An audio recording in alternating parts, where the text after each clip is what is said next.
my mom came into the room and she's like, look at my phone. And then I couldn't see it, so I had to look at mine. I'm like, oh. I can't bet against Tom Brady. I have the Bucks winning 31-27 and Tom Brady going to his 10th championship. Yeah, and I really think the Clippers' chance to win the championship was last year. And they were up 3-1 against the Denver Nuggets. Chris Paul is one of the most underrated players of all time. He's been the best player wherever he goes, and that includes with the Rockets. You said you can't bet against Tom Brady, and as a Cowboys fan and what I just did last weekend, I am not going to bet against Aaron Rodgers. Yeah, Connor McDavid, Leon Draisaitl. I mean, that's all I can really say. There's two of the top 5 players in the league, and they are very, very good. Hello, I'm Taylor Hearn, and you listen to the Outsiders' Opinions with Kevin and Austin. What's up, y'all? Welcome to our MLB Opinions of the Week. A lot is happening this All-Star week. You have the All-Stars, you have the current stars, and then, of course, you have the future stars, Austin, with this MLB draft. And how many picks can we get right in this draft, Austin? This is sometimes struggle with, and I wouldn't be surprised if that happens again. But I'm excited. I think this is going to be a good draft time. I really hope that we do well. Yeah, I hope we do well as a channel. Of course, there is friendly competition between us, but as we did learn in the NHL mock draft, we can tie. It is possible, but I'll let you go first. I didn't think that was possible, but we found a way. We found a way. And another one, I forgot. The MLB draft is in a weird spot because it's during the season, and it's the one where it takes the longest to develop. But the Nationals fired their GM just a week ago, and they are number 1 on the clock. They're first on the clock this year. Now, whether that was performance-based or talking about the draft base and they didn't want to go the same direction as the GMs, we'll see. I really think the first pick could be a lot of different players. It's one of the first drafts in a long time that I honestly have no idea who's going first, and I just went with my gut. But I do think there's a solid assortment of 5 or so players that it could be because the Nationals have so many directions that they can go. Yeah, I feel like it was performance-based, but I did read when that announcement happened that they didn't really do well in draft. So it is better to do it now, but it does give the interim GM that does put the spotlight on him. And yeah, it is really tough because they could go a lot of different ways. Yeah, and you, of course, had Henry Davis at 1 because I remember that Pirates where there are a lot of options where they could go under slot or they could select the best player available, which the Henry... I think that was Jack Leiter and Kumar Rocker. Yep. That draft. Yep. So a lot of options here. I have the Nationals selecting Cade Anderson, the left-handed pitcher from LSU. Okay. So I went against that, and I went Ethan Holiday to be the same as his brother. Yeah, okay. Ethan Holiday is another option because he is high school. I went with the college prospect and pitching prospect for the Nationals who want to get better quickly because I think they're kind of feeling behind given the trade of Juan Soto and all that. They're feeling behind because of how good we've seen C.J. Abrams at shortstop do or James Wood in the outfield. They have some other good young players coming up, but I think pitching is a bigger need for them but I think that they don't want to go pitching through the number 1 pick because it's something that they're going to have to spend. Here's the thing about number 1 overall picks that are pitchers. I mean, there's do you remember what was his name? He went up with the Phillies a couple years ago. Mick Abel. Yes. You remember him? He was the number 1 pick of the draft and only made a couple innings in the MLB. While usually with hitters, they will have more of an impact, even if it is poor, like we have seen Henry Davis struggle. You just have more potential, I think, with high school guys, and I think they don't want to miss on the pick because you don't get that many first-round picks or first overall picks anymore because of the new way the draft's lottery is set up. So I think they're going to use that pick on a infielder, even though I do think pitching is definitely a major need for them. Yeah, there's a lot of risk. I do think college has gotten better, but you just never know. I wonder if Nick Abel was out of high school because we can get there's a top high school pitcher, Seth Hernandez, where I'm curious where you have him going because that is risky. Selecting a high school pitcher because you just never know what happened. College seems like a better bet, But yeah, I mean, we've they seen could go like, the Kershaws of the world, so yeah, we're Kershaws out of high school, so it's definitely risky, but you also could have the best pitcher of your generation. you could, yeah. It's just there's a lot of room between the floor and ceiling compared to I think a college pitcher, but pitchers are you just never know. Okay, so yeah, I see them going college pitcher, but Ethan Holiday wouldn't be a bad pick. It'd just be a different trajectory or a different idea. But now we can go to the Angels at 2. Who do you have them selecting? Yeah, so the Angels at 2, I have them going pitcher. They always go pitcher and having Kate Anderson fold them. Okay, that's a good one. And the Angels, I have them going pitcher as well. Liam Doyle, a left-handed pitcher from Tennessee. And the Angels just like to call up. So I think we could see Liam Doyle be in the leagues next year.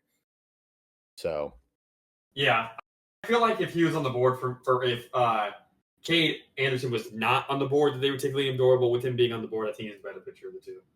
yeah, that's definitely a great idea. And now we go to the Mariners. I have them selecting Ava Arquette, the shortstop from Oregon State.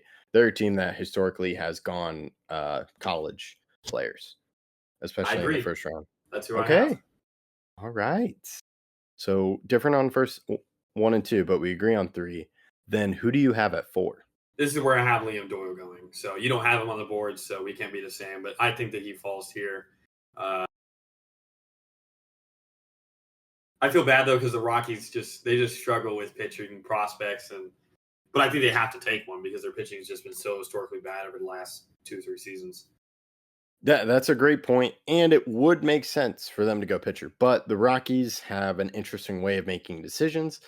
Ethan Holiday is still on the board for my mock draft, so I have them selecting Ethan Holiday, the shortstop from high school, and of course Matt Holiday's son, Jackson Holiday's brother. Yeah. Who do you have at 5? At 5, I have the Cardinals going another high school shortstop, Elite Willis. Eli Willis. Yeah. That's who I have. Okay, all so right. On some of the players, I think are a little bit less likely to go in those spots by a lot of metrics. We do agree on. Yeah, in high school, these guys may not play shortstop, and Rockies, of course, need a shortstop, but Cardinals. Yeah, Mason Wynn, and shortstops are great athletes. There was a great talk about it with the Padres and just how many former shortstops they have in different positions. Yep. Bogarts, so now, Machado, Tatis, a lot of guys. Yeah, did you already say Merrill? Yeah. Merrill, but also, Machado. So Machado, Merrill, Tatis, Bogarts. And I want to say Cronenworth was a shortstop at one point. He was a shortstop. He may have been. Yeah. I was thinking of him as like a second baseman, but he could have been a shortstop. Yeah. But yeah. And so the Cardinals, if Eli develops well, he could just be a great player for him. Or maybe they do add shortstop and have Mason Wynn move somewhere. Who knows? Or Mason Wynn maybe traded. You never know.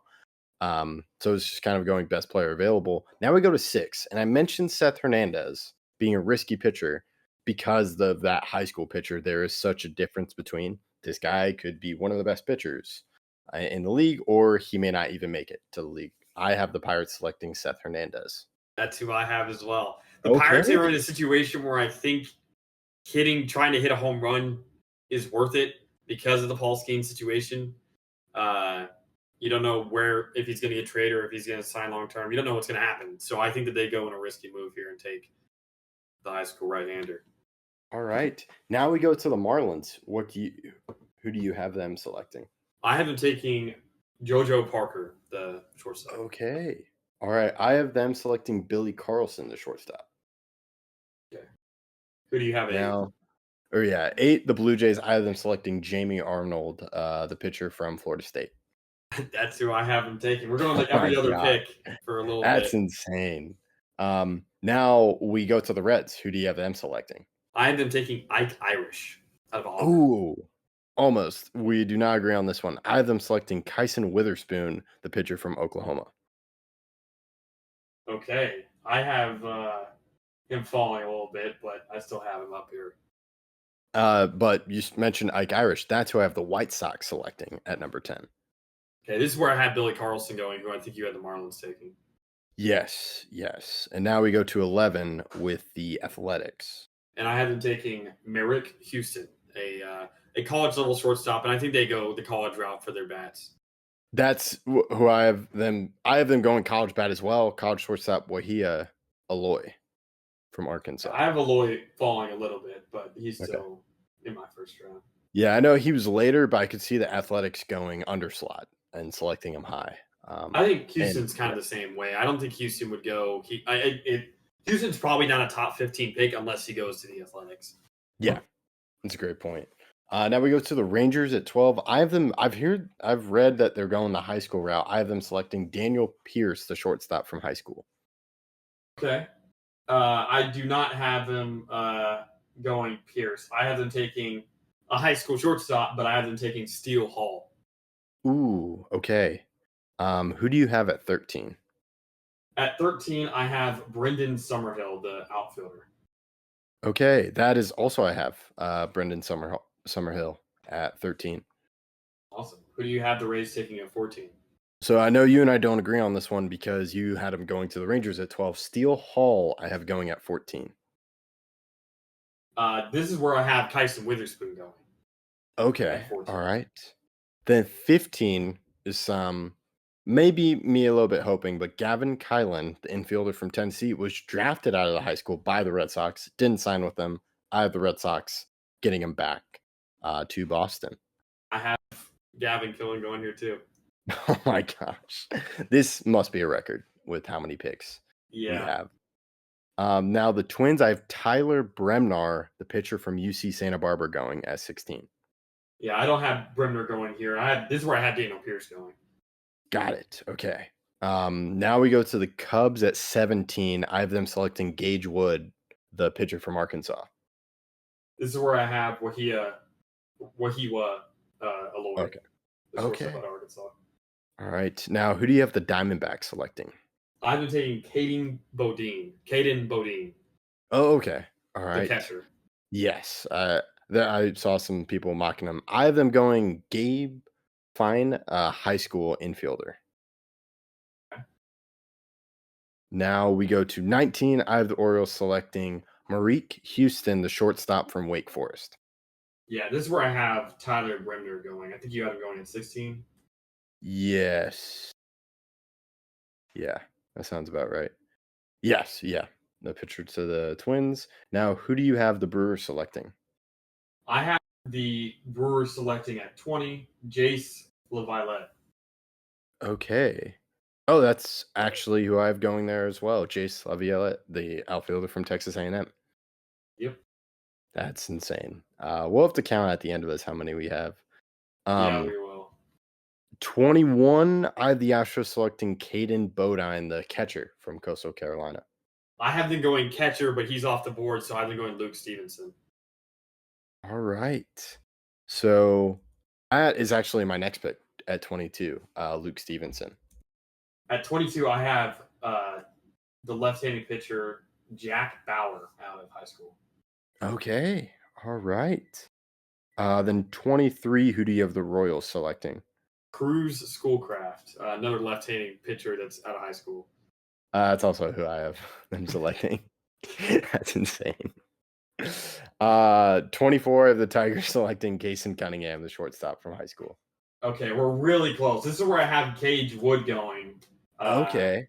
The right-handed pitcher, but I have Kaysen going at 25. Kaysen Cunningham going to the Padres. Okay. I have Andrew Fisher at 25 going to the Padres. Okay, who do you have at 26? I have Josh Hammond, the high school third baseman. That's where I have Josh Hammond going. And then who do you have the Guardians selecting? I have the Guardians taking Dax Kilby. Okay, I have Slater DeBron, the outfielder from high school, going to the Guardians. Oh my gosh, man. Okay, so we have 3, 5, 6, 8. 8.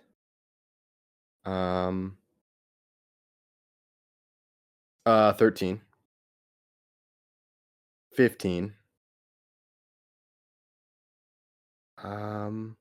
Jace. Yeah, 20. 20. I think we're at 10, right? then 23. 23, so 11, then 26. So we're at 12. Okay, 12 similar. So if we go, this could be another first. We get all these 12 picks right, but we could have some other players go. I think the big Either one, we're both gonna do well or we're both gonna do bad. yeah. Most But likely. you do. There is the edge though, because we differed on the number 1 overall pick. True. We differed on the first 2 picks. Yeah, so that does alter the board significantly on the draft. So make sure you pay attention to the review of this MLB draft, as there are a lot of crazy things that could happen. And yeah, I'm really interested. And yeah, Austin, I hope we do well. Be great if we got all 12 picks right. And then if I get number 1 right and number 2 right, but who knows? We've ever had a lot of picks similar, but not have one of the top picks similar. Yeah. So very, usually very the weird, top. but I think it's going to be a good draft. I think some of these picks make a lot of sense for where I have them going. But sometimes when I feel really comfortable about a draft prediction, it goes horrible. So we'll find out. Yeah, I'm always wondering what will happen, but I'm very interested to see if we get it right, because there were some I'm like, no, this makes more sense here, but maybe it's an entirely new philosophy. And as the MLB teams adjust to this new draft format. So we'll keep you updated on that. Let us know your thoughts in the comments. We appreciate you listening to Outsiders Opinions.